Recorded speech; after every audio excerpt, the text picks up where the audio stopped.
Let's go ahead and assemble the outside of the bag now. We've got two pieces, both with our pockets sewn on. So all we're gonna do is go ahead and put the two pieces together, right sides facing.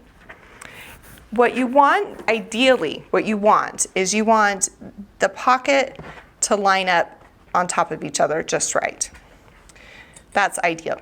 It doesn't always happen, but we're gonna do our very best to get that to line up. I'm gonna go ahead and use binding clips on some of these thicker pieces.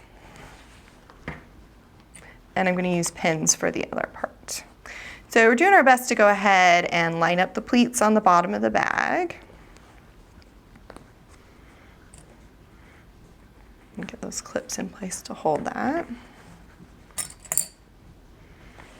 Then I'm going to come up here. Looks like we're off by a hair, but I think we can go ahead and fudge that so that it goes into the same, so that lines up. And then we'll go ahead and use a pin right here. Okay, so we've got that pinned. So now we're going to go ahead and sew around the outside of the bag with a 1/2 inch seam allowance. On my machine, I've gone ahead and switched it back to a 3 stitch length. And I'm going to go ahead and just start sewing. Get my lines marked up. You do want to make sure that you backstitch at the top of the seam because this is a seam that's going to be worked around a lot and you don't want it to pull out while you're working on it. Okay, there we go.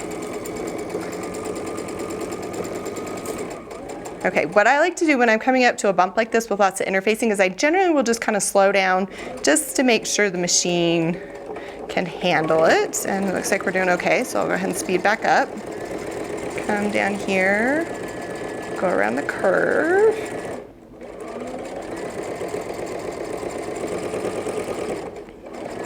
Same thing, we're coming up to a part with lots of layers, so I'm just going to slow down a little bit. Just kind of take it one stitch at a time.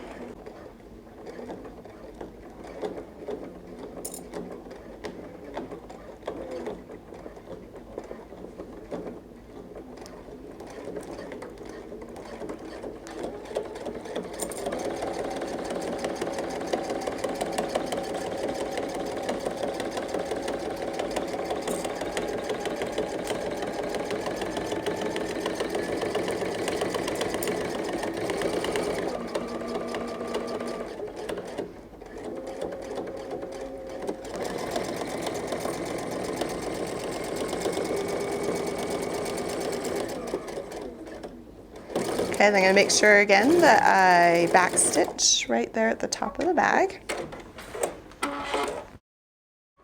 Okay, so now what we need to do, because there's so much bulk here, is we need to trim down the seam allowances. So I'm just going to use my sharp scissors and I'm going to trim this down. I'm going to say it's probably 1/8 of an inch.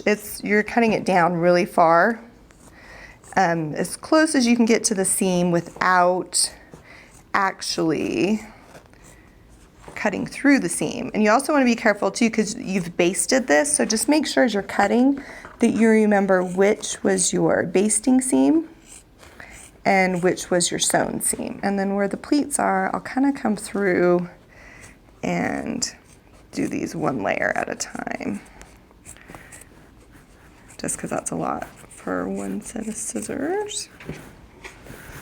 Come in and do the other side.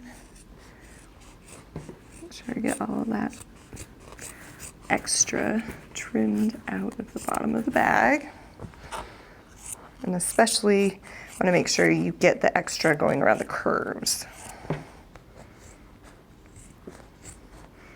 Come down here.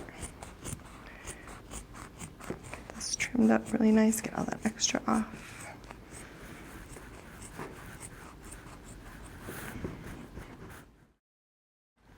Now what we're going to do is just going to turn the bag right side out.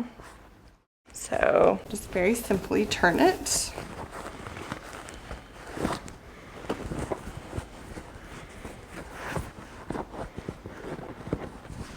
Gets to be right side out. Now this is where I like to use my Hera tool. So I'll kind of use this and I come in here and I shape that seam. So you get a nice curve. And you get those pleats laying nicely on top of each other.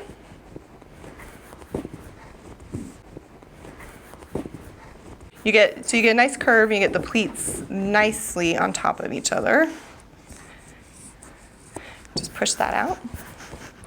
Okay, so now we have the outside of the bag constructed, so we're going to go ahead and move on towards constructing the band and the lining next.